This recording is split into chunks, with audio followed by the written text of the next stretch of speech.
यद्यपि ऋषि मुनियों ने हम लोगों के लिए, क्योंकि उस जमाने में 100 वर्ष उम्र होती थी, तो ये बतलाया था कि 25 वर्ष ब्रह्मचर्य में रहो, 25 से 50 वर्ष गृहस्थी का पालन करो और 50 के बाद वानप्रस्थ, 50 से 75 वर्ष की उम्र तक वानप्रस्थ और 75 के बाद संन्यास।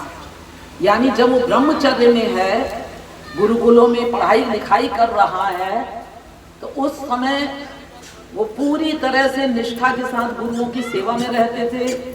उसके बाद जब गृहस्थ आश्रम में प्रवेश हुआ तो अपनी गृहस्थी को बिल्कुल निष्ठा के साथ पूरा किया। उसके बाद आता वानप्रस्थ। आजकल तो खैर उतनी उम्र भी नहीं है, लेकिन ठीक है, 60 साल में अगर गवर्नमेंट रिटायर्ड कर रही है तो मतलब वानप्रस्थ अब हमारा शुरू हो रहा है।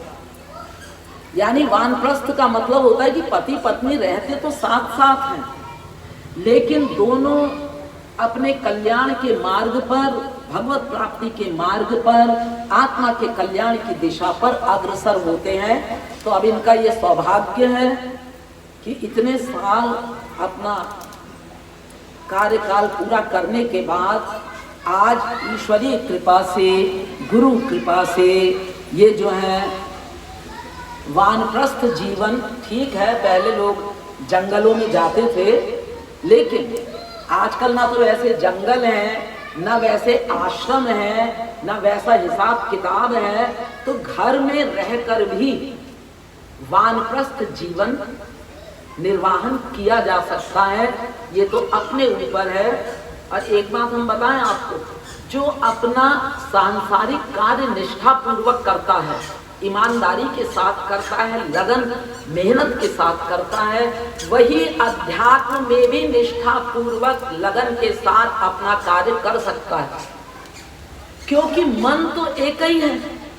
उस मन को अगर किसी को संसार का कार्य ईमानदारी से करने की आदत है, बिल्कुल लगन के साथ, एकाग्रता के साथ कर रहा है, उसी मन को भगवान की ओर डाइवर्ट करना है। क्रिया वही है, मन वही है, लेकिन अभी देखो साइकिल वैसे ही चलानी है। अभी हम इस दिशा में चला रहे हैं, संसार की दिशा में, अब हम ईश्वर की दिशा में चलाएंगे। मन को निर्विकल्प नहीं करना है, लेकिन जो कुछ हमने यहाँ मेहनत करी है, वही मेहनत अगर हम अपने आत्मा के उद्धार के लिए कर लें तो ये मानव देह सफल हो जाए।